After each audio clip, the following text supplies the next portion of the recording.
All right, welcome to Tribalization in America. Argyle Jones, Jim here, and we have a very interesting topic that folds right into our concerns and observations of. I see you got the bourbon. I am out of bourbon, so I'm drinking water. Yeah, yeah. I'm This, dual this might be purpose. the biggest vodka shot in the history, but Yeah, exactly. based on this episode's topic, like I felt like I had to have one. So There you go. I'm going with a barrel bourbon this evening. Excellent. Yes, it was a gift. I don't buy that on my own dime. Yeah, I'm drinking Belvedere. Oh, that's always a good choice. It's very decorative glass, which yes, it is. Which yeah, was not a gift. Which was a gift. Was a gift from one of my favorite eating establishments. Yes. So, if you've been following along at home in the past episodes, we've been really talking about our observation of tribalization in America, and we've discussed what that means and the evolution of increasingly dividing this country and creating more distinctions within tribes has been the decision by the Supreme Court in late June. With deciding that states now determine if abortion is legal, and the fallout of that is epic, and also just continues to fuel support for our perception that tribalization in America is evolving and continuing to unfortunately separate the country into tribes. Yeah, you're right. It used to be one tribe, and it was the American tribe, right? And now, yes. like, it's crazy. It is absolutely crazy. And the fact that, and we are not going to decide males should not decide what women's health should be. Let's just start there. And I see what tribe you're in. and I'm in the same tribe, so glad to stand next to you on that one, right? Like, yeah. So the fact that, men still decide the healthcare fate of women, and the ability of women to feel frustrated and objectified and left out of today's society continues to build tribes. Yeah, and if you're somebody who is not in that tribe, like if you're in the other tribe, hear us out, because part of the reason that we have these separate tribes is because we don't actually talk to one another, which is one of the things that Jim's been talking about, and one of the reasons that drove him for this podcast idea. But I think you're right, Jim. I think we're in a situation where it seems like, and I could be wrong, that a very small tribe is controlling what the actions that impact the larger tribe. Because at the end of the day, I found a statistic. At the end of the day, there are only 9% of Americans who strongly agree with what the Supreme Court did the other day. Like 31% big group, like, so maybe somewhere between 30 and 40% agree, but only 9% agree with what they did. That's a strong tribe. Like, it is a strong tribe, and it speaks to a tribe that knows how to work the system. Yes, absolutely. Right? Yeah. Because apathy in the voting public, coupled with comfortable in their tribe and their situation, allows a smaller tribe to start to take over. Right, completely jacking the whole process. They have jacked that whole process, right? And I'm amazed by it. And it's funny, that for whatever reason, some people are in that tribe because of religious reasons. I'm sorry. Some people are in that tribe because their mom was in that tribe or the dad was in their tribe, or that's just what they were taught. There's probably some geography impacting that, because I'm pretty sure that there's a big chunk of the Midwest that probably is all in that tribe, and then on the coast that probably aren't. But I just looked at a statistic that showed that 630,000 abortions in 2019, right? Okay. There were 66,000 adoptions. And so I want to know if that tribe's going to adopt the other 500,000 babies that are creating this gap while they're running around talking about what you can or can't do as a woman. And they're always the first ones to say, hey, adoption's an option, right? Are they going to adopt the 540,000 babies that would have been born had abortion not been legal? And that's a question for that tribe that I want to specifically ask. It's crazy. Yeah. Well, I think it's I don't know. You might have the answer. It's not my problem. I didn't put myself in that situation that I got pregnant. I've heard quotes from leaders in the upper Midwest saying that if a woman is raped and they become pregnant, they get to suffer through that tragedy throughout the entire duration, because we're not going to complicate a bad event with another bad event. I'm paraphrasing. They said it a little differently, but the outcome's the same. They want someone who got raped and became pregnant to carry the baby and deliver. Right. Which is unconscionable. Well, it is, because we're in the tribes we're in. Right. It's not unconscionable because they're in the tribes they're in. Right. Yeah. It's, there's so much to unpack there. There's so much to unpack there. I was in Omaha, and there was a place in Omaha, 72nd and Dodge, where there are protests going on right now in Omaha, right at this intersection, which is near my house in Omaha, where people will typically, because it's a main thoroughfare, they will stand on the corner and talk about whatever political beliefs their tribe believes in, right? And one of the tribes was the anti-abortion tribe. Okay. And I just remember there was this older gentleman who was standing on the corner with a sign, there with his wife, obviously, probably 67, 68 years old. And the stoplight had me stopped right in front of him, right? And so I rolled down my window and I said, you do realize that this is not about whether or not you're pro-life or anti-life, because they're like, oh, pro-life or pro-choice. No, it's really pro-life or anti-life or pro-choice, anti-choice. So those are the opposites of the two extremes, right? And it was really like pro-life or pro-choice. I was like, this is about whether or not a bunch of guys in Washington in black, a bunch of white guys, I was like, a bunch of white guys in Washington in black robes can decide what a woman in Omaha can do with her body. I'm like, that's the argument. And he looked at me as if he had never thought about that before, right?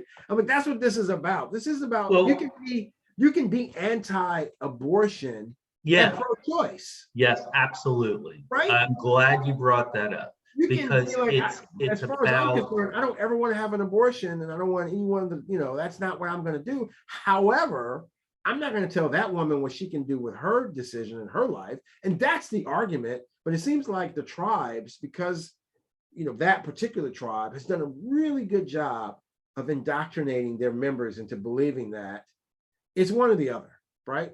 Yeah. It's one or the other. Which does speak well, honestly, to American tribes in general, because Yeah. America is the land of extremes.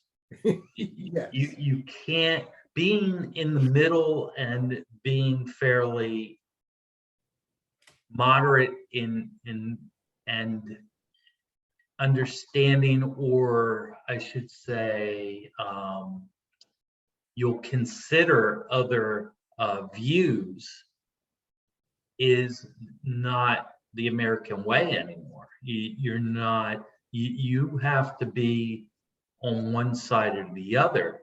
Now, Right. I believe that there are a lot of tribes that are in the middle, and I'm not really sure why.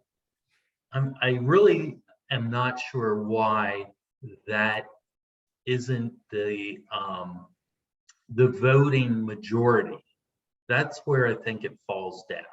I think you have the moderate, the tribes that speak in the moderate realm, kind of like Well, the more money you make, the less government you need. Let's start there, yeah. right? I think yeah. So as incomes rise in households and tribe members, things of that nature, I think they get a little more complacent about what's going on on the government side, because, eh, Just leave me alone. yeah, Roe versus Wade goes away, I have the resources, I can go where I need to Yeah. make it, if I needed the services that I can are agree. not available in my home state, I have the resources that I can go where I need to go. Yeah. So that even drives more tribes into into separating socially from other Yeah. tribes, right? Yeah. Because now we have people that financially aren't solvent to be able to do that. And if they get pregnant and there's some health issues that could threaten their life, Yeah. that are recommended by their doctor, that this isn't a great idea from a physical perspective, they have to ride it out. They're either gonna live or die by that, but Yeah. they don't have the resources to find the health care that will help them make it through that situation. Yeah. Yeah. I think you're right. But to your point, I think the reason why there is no middle ground anymore, probably in our parents' generation, somewhat so in ours, but way more so in our parents' generation, there were what, three networks? It was ABC, NBC, CBS. Fox kind of came along, and those were like the three and a half major networks. Then you had a couple of UHF channels, right? Yeah. And that was the source of the news. And they didn't even have news. Huh? They didn't even have news. The UFA, Oh, and the UHF didn't have news, right? stations, they didn't have any news. No. Right. So you got your news from three major networks. You got your major news from three major networks, and you got it from the newspaper and whatever the radio was doing. And for the local news, right, they were buying the newspaper, stealing the news, and doing the news at 11 o'clock, right? Our news anchor verified that he wrote his 11 o'clock or 10 o'clock news, depending on part of the country, based on what he saw in the newspaper. And so that was the primary news source. And so if you saw Walter Cronkite on TV on Sunday night, and he said, hey, there was an insurrection at the Capitol, right? Then the entire country was like, there was an insurrection at the Capitol. Richard Nixon needs to be impeached. Like the entire country was behind that, right? But now, because of technology and the advent of, technology, and everyone has their own, voice. Yes, right? Which we spoke about in the last episode, right? So now what you have is you have an entire segment of the population that the entire tribe, the tribe has its own news source. And so they live in a vacuum, a truth vacuum, because, with Roe versus Wade and the insurrection, I watched one of those news sources. I've been watching over the past couple of days just to see how they would communicate it. And I swear to you, they spent more time stoking fear about immigration and Oh boy. people taking your guns from you, and talking about, this is an actual story, talking about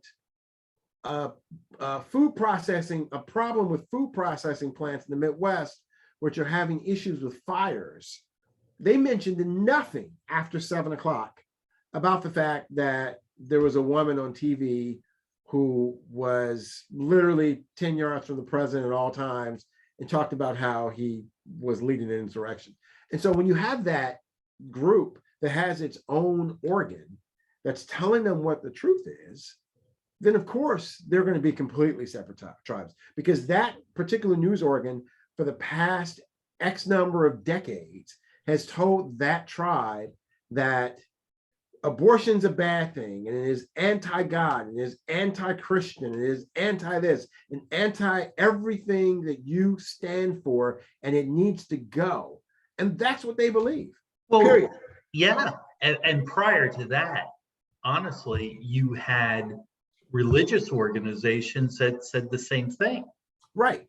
Don't you dare listen to what you're seeing on TV. Right. I'm standing in front of you and I'm telling you what the truth is. Right. So to that end, I don't know how you bridge that gap, and unless this generation under us, behind us, is coming up behind us, thinks differently. I mean, because their whole perception of it is, for the most part, for the ones that I've spoken with, is abortion's abortion. Like, they've never lived in a time when abortion was illegal. For the most part, they accept it as a way of life, just like they accept transgenderism as a way of life and being gay. And they think we're all off of our gourd because we are. we are. It's insanity. But now I am really interested in seeing how this plays out, because they have the numbers in their favor. Millennials are the largest age group in this country. Yeah. All right. Are they really? I wasn't aware of that. Yes, they are. And right. So I guess abortion's not working. are they going to be a tribe that actually is an actionable tribe or a passive tribe? Well, I think the whole introduction of weed into that tribe is designed to slow those rascals down, right? That's a whole nother conversation about how they have figured out how they can just give them weed and pacify them and slow them down, right? Because they're on a whole nother level with smoking weed than the generations before them. So if you know anything about the weed they smoke, I don't, but I've read articles. If you know anything about the weed they smoke, it slows your ass down, right? Completely. To a stop, right? So I don't know if they're going to actually be actionable, because they're all too high to do anything, maybe. Well, we will see, because I am very, very interested in to see how that plays, because honestly, it's a generation that has been fortunate not to really have a landmark issue thrown in their lap. And now they do. Now they do. But here's the problem with that. You said it earlier that the tribe that's winning this now knows how to play the game. And so while the millennials may be different and they may be united, they're changing voting laws and redistricting voting laws like left and right to make sure that we have a South Africa type situation here where the minority rules. I mean, they've got a 6-3 lead on the advantage in the Supreme Court, and they're going to decide cases for the next X number of years that will mark the direction of this country for the next 5 decades, because they play that game. That's true. I mean, yeah, they'll have that entity in their pocket, right? Because that doesn't change every 4 years or 6 years or wherever it is. Unless the Democrats decide to grow a pair and and change the composition of the Supreme Court and Well, take it. I don't think that's gonna happen, but. Oh, it's not so- going to happen because the Democrats will never But- grow a pair. Yeah. But the court has been liberal for quite a long time. And, Yeah. it's not in its complete Thank makeup. God, because if it wasn't, I wouldn't be here on this podcast with you. I'd probably be in your backyard, like, Yeah, or I would- in your I would neighbor's have a lot- backyard, 'cause you would never like, huh? I have a lot less weeds in my garden. Yeah, right. Exactly, right? Yeah, I'll drink to that. Exactly. Isn't that the truth? Like, I mean, that's the reality of the situation, right? Yeah, So it sadly it sure is. sadly, it's the reality. But so that tide had changed prior to the recent tide. So there is optimism for that it can change again. And because again, I'm still going back to the fact that this country is extremes. So you go over, you swing way over to here, Yeah, it's a and pendulum. then it's like, damn, that's not working. Let's go way over to the other side and see how that's working. And Yeah, you're way more optimistic than I am. I don't know. I mean, Clarence Thomas is now talking about going after same-sex marriage and contraception. oh, I know. See, I just want to know who this guy is, because look, let's say one thing about that tribe. If we can agree about nothing else about that tribe, they really don't know how to have fun. Like, I mean, talk about uptight. Like, how uptight do you have to be that you're worried about what somebody else is doing in their bedroom? Like, well, yeah. And I've always said about, absolutely. It's you like, might be the best. how is that impacting you personally? But there's a lot of people that are far more worried about what other people are doing than what they're doing. Let's be real. I don't ever want to know what Mitch McConnell does in the dark, ever. Right. And also the same thing for me goes along with transgender specifically, because I don't really care what's in their pants. I'm not looking to get in there. Right. Exactly. Right. Exactly.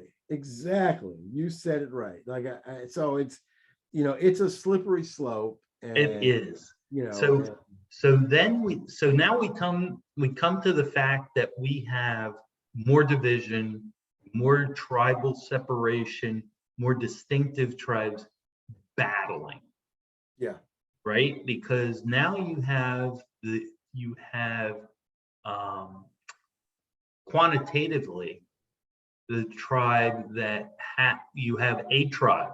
Let's just say in general, you have a tribe from a social perspective that feels like it's not fair. Yeah.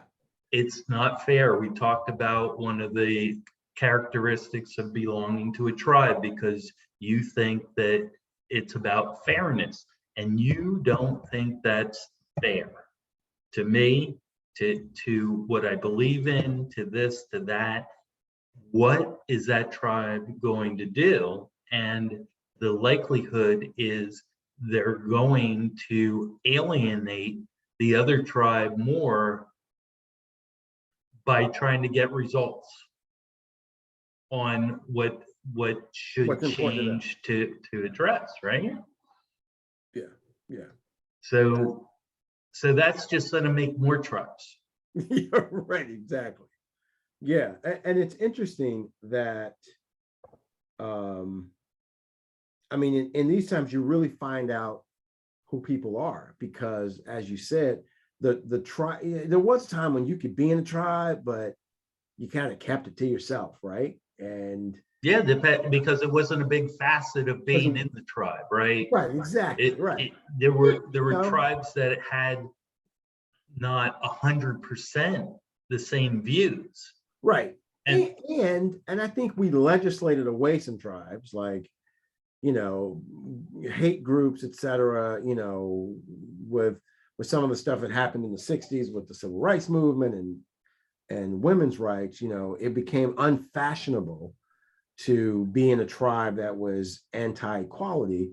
And I think over the course of the past 5 or 6 years, when you have someone who is running for the White House who attacks John McCain, who was a war veteran, and and can attack handicapped people and make jokes about them, and all of a sudden everybody's like, well, hell, like if he can say it, I was thinking it, but I wasn't going to say it. But if he can say it and get away with it, then all of a sudden I'm okay being proud to be a member of this tribe that I've always been a member of, but I wasn't going to tell anybody. Right. Well, see, that's where I disagree with you a little bit, because I don't think that he led that tribe. He enabled that tribe. I think he did enable it, but I don't think he created those feelings in them. No, not at all. In fact, I find it hard to believe, based on his past political record, that he didn't just jump on the bandwagon because it was an unorganized tribe. So what do you mean? What do you think? So what I mean is that I believe that to get elected, you need votes. There are tribes that vote all the time, and they do it religiously, and it's mostly older people involved in those tribes. Yeah. Right. And then you had individuals so you have a large, even today, if you look at the percentage of people that could possibly vote versus the people that do vote, it's far more people that could possibly vote than do vote, right? Yeah. So you have these tribes sitting on the sidelines, not having a political voice, and he was smart enough to tap into those areas and get them unified. Oh, okay. I see. Absolutely. I think you're 100% right. And he completely capitalized on it, because I don't even know if he believed in some of the stuff. Right. He started out as a Democrat in the 80s. That didn't work out. He's a tribe jumper. Yeah, he's a complete tribe jumper. And what amazes me about the current tribe that he's the leader of is that they don't understand that he's a tribe jumper. But they don't care. They don't care. He supports their tribe, the rules of their objectives and goals of their tribe. Yeah, they were like, we don't really care that he used to hang out with brothers in the USFL and be a Democrat and hang out with Mike Tyson. No, and used to be a brunette, right? Now all of a sudden he's blonde, and and they don't even care. Like, I'm like, dude, he used to be a brunette. He's blonde now, right? He died and blonde to join your tribe. You can't dismiss the incredible vision it takes to do that. Hey, it's not something to overlook or dismiss.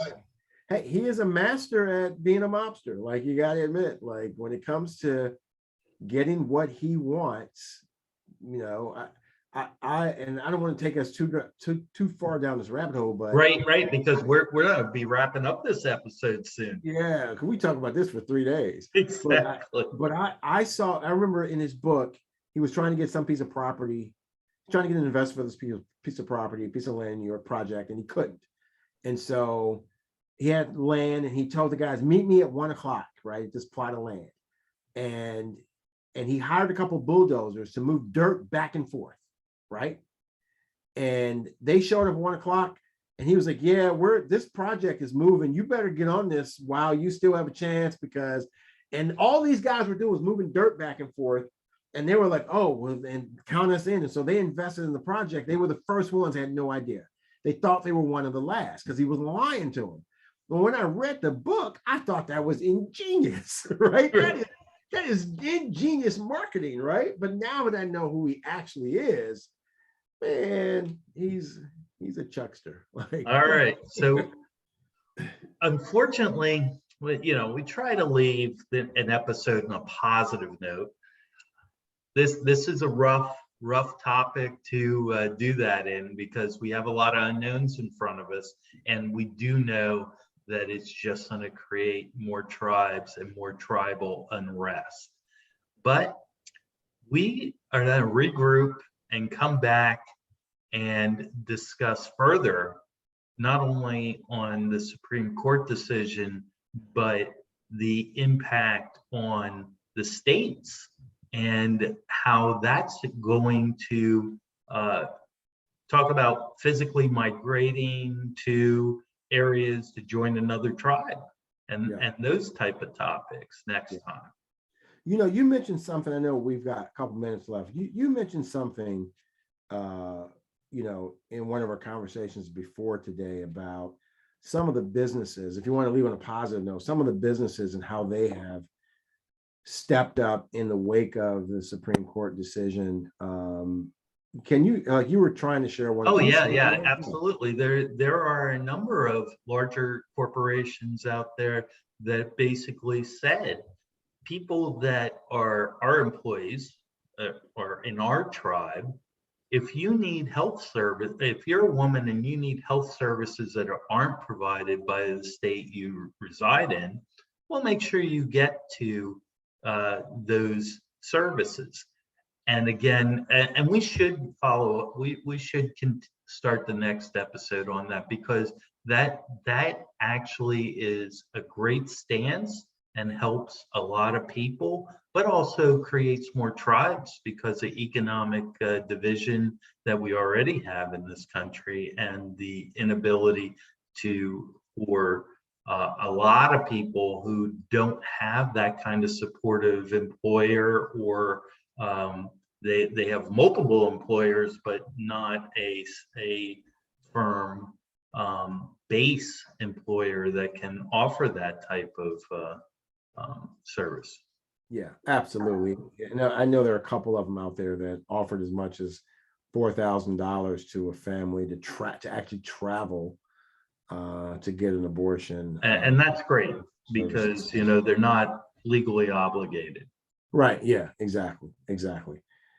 All right, man. All right. Wow. I could talk to you about this one for a couple more hours. Yeah, me too. Absolutely. And we will continue this conversation of tribalization in America. I'm Jim. And I'm Argyle Jones. All right. Talk to you next time. See you next time.